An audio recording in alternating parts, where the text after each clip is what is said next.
Okay, so let's start a search in the APTA membership CINAHL database using the Start Your Search button. Go ahead and you can type in the search term patellofemoral pain. As you type it in, you're going to see that there are a list of several other additional topics that kind of come up underneath, just like when you go to Google and they're suggesting terms that you might want to look up that may or may not be better than the one that you've typed in. One thing I wanted to point out is that our research databases use connector words, or what we as nerdy librarians call Boolean operators, and those are the terms and, or not. Now, a lot of people understand the term and if you wanted to find an article that talks about patellofemoral pain and exercise, or patellofemoral pain and elderly. So it's telling it that you want to have an article that has the first term and the second term. That's really easy to understand. But sometimes people don't understand the or term that can be used, and you'll see that those are being suggested. So what or does is it actually increases the number of results, whereas and will limit. So when you search for patellofemoral pain and exercise, it has to have both terms. So it knocks out one that just have one term or the other term because it's trying to find both terms in the article. When you actually use the word or to connect, it's actually increasing your terms because you're telling the database that you either want it to have this term, patellofemoral pain syndrome, or patellofemoral syndrome, or anterior knee pain syndrome. So you're saying any four of those terms are fine. Collect all of the articles that have all four of those terms. So just know that when you use the term or, it's allowing it to look for additional terms that may stand for the same thing. So, and another example would be this down here where it says you're looking for the term teenager or teen or young adults. So sometimes when people publish things, we're not sure exactly what the researcher or the doctor are going to call the population that they work with or the actual syndrome that they're looking up. And so here I just said this is the same group of people, but it's just called three different things. Now, if you ever need to use an asterisk, that stands for the S. So if I wanted to look for something that has teenager or teenagers, I can do the S, or it also truncates. So if I just use the word teen and put the little asterisk there, it would also look for teenager or teenagers because it will truncate that term for me. So just know that by using the terms X or Y or Z, you're going to increase your number of results. All right, so let's go ahead and do a search for patellofemoral pain. When you get your results list, it looks like this. Now I made this page so that you can refer back to it, and it's going to show you all of the places that you kind of need to look at when you do your search and things that you can adjust and change. So I'm going to go ahead and click on Start Your Search. And we'll do a live search. And you'll see that as I type in patellofemoral pain, those suggested terms are coming up down here that I had on the list. I'm just going to stick with my general term of patellofemoral pain and click Search. Here is my results list. And you'll see that their total number of items found for me is going to be 13,783. So that is quite a bit. Now you'll see as you look on your page, in the middle section are going to be the articles that have been retrieved for you. Each entry is numbered. The title of the article is here. Who wrote it and where it was published is here. And you'll also see the database that it was kind of pulled from, whether it's coming from the ProQuest, it's coming from CINAHL Complete. That's going to be listed here as well. They also give some subject terms, so articles are kind of given, they're similar to hashtags, and they list those subject terms right up front for you. So sometimes if you're not sure exactly what to type in, you can see these terms and they might be more helpful to know what might be better to search up here at the top.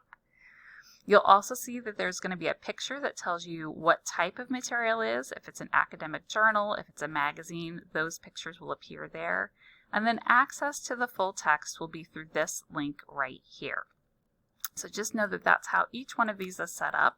Now you might ask, why is number one? What makes him the best? At the top of the list, there is a little drop-down box and it says relevance.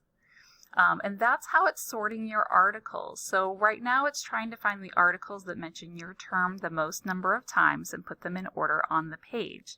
But you might want to put the most recent article at the top, so you could click on date newest, or you could look at the oldest article and click on date oldest. But know that you have the power to adjust your results and how they appear for you just by doing this drop-down box right here.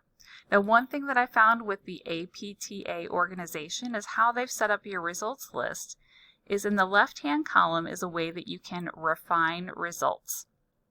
Right now, it's kind of explaining to me my current search, and it's saying, here's your search term, and then I can see right here, one of the limits that's already preset for me is that it's only finding full text articles, which for a lot of folks is great because they want instant access to all the things that they have and they don't care about the things that are not full text. I can see the value in that, but as your librarian, you should be able to see everything that's available to you so you can find the best article. And because you have super nerds like myself and Samantha available to get any of the articles that are out there in the world, please don't limit yourself to just what's full text, because you could be missing one that's really great that would take us 30 seconds to retrieve for you. So I would encourage you actually to uncheck the full text checkbox. And I'm going to go from 13,000 to 30,000. So you've doubled your total number of results that have come up for you. So just keep that in mind, that that is something that you really want to kind of be aware of. Now, also over here on the left-hand side, you'll see that there is the date ranges. So right now, the articles are from 1922 to 2021. So what we'll probably want to do is we can change this here with the date, or you can drag and move this timeline from the left to the right. So if we just want to go to 2010 or 2011, you just let up, and then you'll see it's going to update the date range for you. So now we're down to 19,000 of articles that were published during this 10-year time period. Also down here, you'll see that there's going to be source types listed. You can click Show More and look at all the different source types. If you want to focus on your academic journals, you can just check the box for academic journals and click Update. It'll tell you the total number that is going to be in your list, 16,000.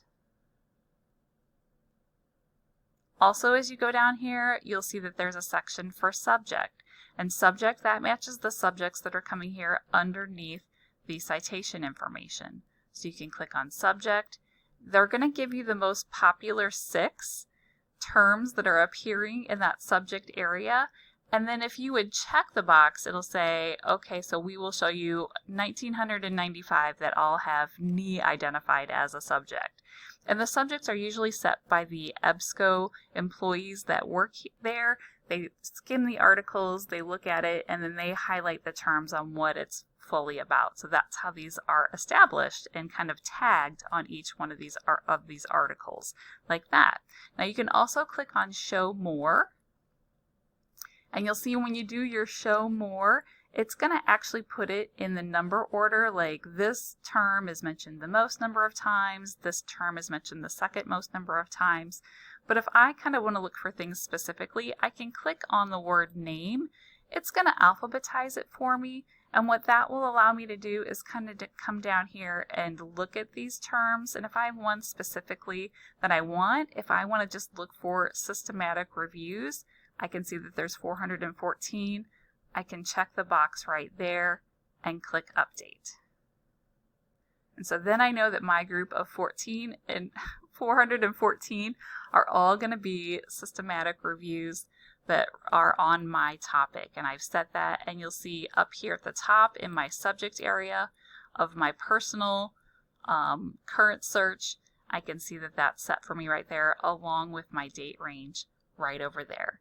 Now, sometimes as you look at your articles, there are, in the APTA subscription, there's a lot written in Turkey. I'm not sure what's going on with the physical therapists in Turkey, but man, they are busy publishing. So sometimes you can come down here to language. This one only has 1 in Turkey and 5 in Portuguese. You can always specify, just show me the ones in English by checking that box right there. So you'll see those are all going to be super helpful. If you wanted to get a little highlight of the article, there is a piece of paper with a magnifying glass right here. It will allow you to browse the summary to see how it all works, or what the summary of it is, how it all is put together, if it would be good for your research. And if you want to set up a favorites folder, there is a blue file folder with a plus symbol. This will allow you to start a folder or a shopping cart over in the right hand corner, and you'll see that I can kind of click those and put them in the right hand corner.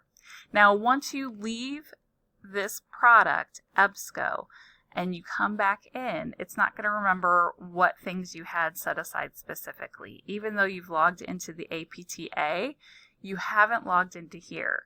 Now if you wanted to save these articles and come back to them, you would need to set up an account inside of EBSCO, and it would just be a free private account for you to have some space in here. You just have to remember to write down your username and password so that you can access it again when you come back in here. Now when you look at your articles, you can go ahead and just click on an article right here. When it appears for you, if you want to take it with you, there are going to be some tools over here on the right hand side that will help you do that. A PDF will allow you to take it with you using either Google Drive. You'll see that tool right there. There's also the email feature right here. You can download it to your computer just to make sure that you have a copy of it.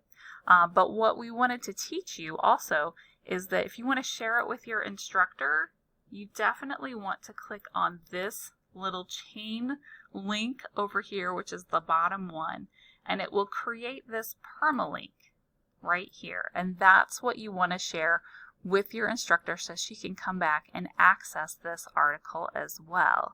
If you just share this, it is not a good link. You'll see the last words in here say session manager. It's just a session link. It's temporary, and it's only temporary for your session. It will never be created like this again. So there's no way she would be able to read what you're trying to share with her. You would definitely need to use this permalink. And to do that, you have to click on the chain link right here and then copy and paste that right there and in an email to her. So if we go back to our results list, it's moving a little slow. I also wanted to point out at the top of the page there are some other resources that you can use.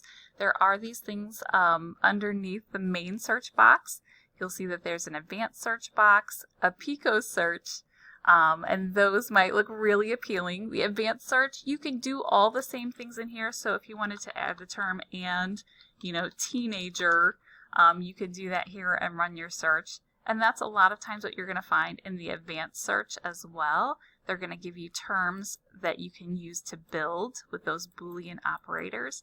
Now, inside this EBSCO Discovery Service, they do give us some ways that you can narrow down with these features in the front, but actually using the library CINAHL subscription, you're going to have more, because for some reason in this particular database, it doesn't give you as many things to narrow down with in here, which I'm not sure why that is, but I'm going to show you how to use them in the library database. And the Pico search, you guys are familiar with that. You'll be able to put in your problem, your population, your intervention, and if we wanted to put in patellofemoral pain and teenagers, and if I wanted it to be exercise, I can hit submit. And what it really does, it's just like adding the words and. It's not going to give you the answer. You might see the Pico and say, oh my gosh, that's what I need. That's going to give me the perfect article. Just know that that's really not going to happen. They're just adding the terms and for you. So it will give you a variety of things, and it might be helpful. So I think adding the words and trying it is great. And you'll also see the search history will show you all the searches that you've run.